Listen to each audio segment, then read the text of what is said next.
आमना और तीन भालू। एक जंगल में भालुओं का एक घर आबाद था। इस घर में तीन भालू थे। सबसे बड़ा डैडी भालू, इससे छोटा मम्मी भालू, जबकि सबसे छोटा मुन्ना भालू था। एक रोज़ सुबह सवेरे भालू सोकर उठे तो इन्हें सख्त भूख लगी हुई थी। डैडी भालू खीर बड़ी मज़ेदार बनाते थे, इसीलिए मुन्ने भालू ने फरमाइश की कि आज डैडी भालू खीर पकाकर खिलाएं। डैडी भालू ने शहद, बादाम और मेवा डालकर बहुत मज़ेदार खीर तैयार की। लेकिन जब तीनों भालू खीर खाने लगे तो ये बहुत ज़्यादा गर्म थी। मम्मी भालू ने तजवीज़ पेश की कि जब तक खीर ठंडी हो क्यों ना हम लोग सुबह की सैर कर आएं। मुन्ने भालू ने कहा, मुझे बहुत भूख लगी है, मैं सैर करने नहीं जाऊंगा, मुझे खीर ठंडी करके खाने के लिए दो। मम्मी भालू ने समझाया, बेटा ज़िद नहीं करते, बड़ों का कहना मानते हैं। और शाबाश, जल्दी जल्दी चलो, हम सुबह की सैर भी करेंगे और साथ ही कुछ फल भी तोड़ कर लाएंगे। तीनों भालू जंगल में सैर करने निकल खड़े हुए। मम्मी भालू ने आवाज़ देकर कहा, मुन्ने भालू अंदर से एक टोकरी लेते आना ताकि फल लाने में आसानी रहे, और हाँ, घर का दरवाज़ा बंद कर देना। मुन्ना भालू आखिर में घर की टोकरी लेकर निकला तो अपने पीछे घर का दरवाज़ा बंद करना भूल गया।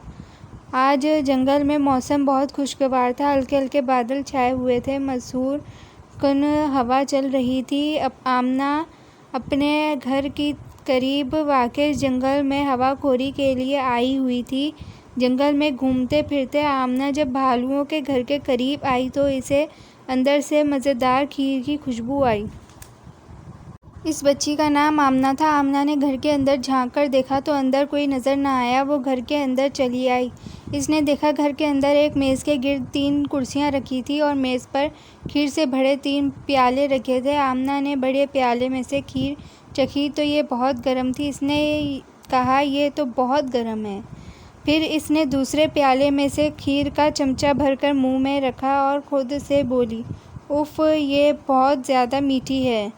अब इसने तीसरे प्याले से खीर खाकर देखी और कहने लगी, वाह, ये तो बहुत मज़ेदार है। और देखते ही देखते इसने खीर का प्याला खाली कर दिया।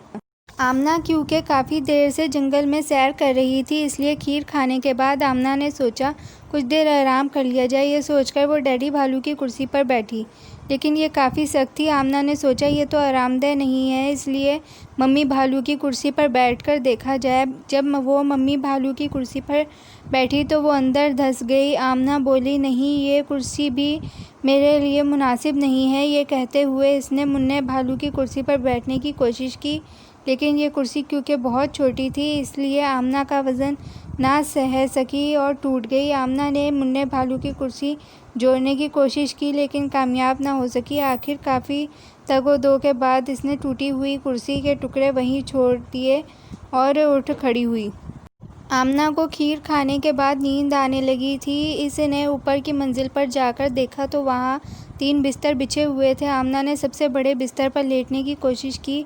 ये बिस्तर डैडी भालू का था। आमना इस पर चढ़ने में कामयाब ना हो सकी क्योंकि बिस्तर काफ़ी ऊंचा था। फिर इसने मम्मी भालू के बिस्तर पर लेटने की कोशिश की तो ये भी इसके लिए मुनासिब ना था। आखिर में आमना मुन्ने भालू के बिस्तर पर लेटकर सो गई। काफ़ी देर बाद जब तीनों भालू सैर करके घर वापस आए तो इन्हें घर में कुछ अजीब अजीब सा महसूस हुआ। डैडी भालू ने कहा, अरे देखो, किसी ने मेरी कुर्सी पर बैठने की कोशिश की है और शायद मेरे प्याले से खीर खाने की भी कोशिश की है।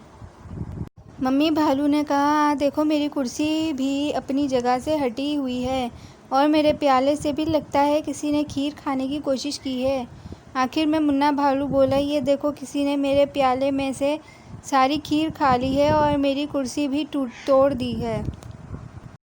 अभी ये तीनों बातें कर रहे थे कि इन्हें ऊपर अपने बेडरूम से कुछ मायूस सी आवाज़ें सुनाई दी। आवाज़ें सुनकर भालू बहुत परेशान हुए। फिर डैडी भालू ने कहा, मेरा ख्याल है हमें ऊपर जाकर देखना चाहिए, शायद कोई अभी तक हमारा घर में मौजूद है।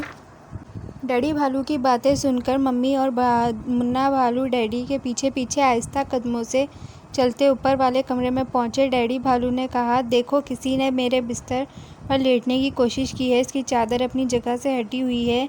मम्मी भालू ने कहा, किसी ने मेरे बिस्तर पर भी लेटने की कोशिश की है। मुन्ना भालू बोला, कोई मेरे बिस्तर पर लेटा था नहीं, नहीं बल्कि अभी तक लेटा है और सो रहा है। मुन्ने भालू की बात सुनकर मम्मी और डैडी भालू भी इसके बिस्तर के करीब आ गए। इन्होंने देखा तो आमना बड़े मज़े से मुन्ने भालू के बिस्तर पर सो रही थी। इसे देखकर भालू आपस में एक दूसरे से पूछने लगे कि ये कौन है। भालुओं की आवाज़ें सुनकर आमना की आंख खुल गई। वो अपने इर्द गिर्द भालुओं को देखकर परेशान हो गई और जल्दी से बिस्तर से निकलकर बाहर की तरफ दौड़ लगा दी। अपने घर पहुंचने तक आमना ने पीछे मुड़कर भी ना देखा और आइंदा कभी जंगल के इस हिस्से में ना गई।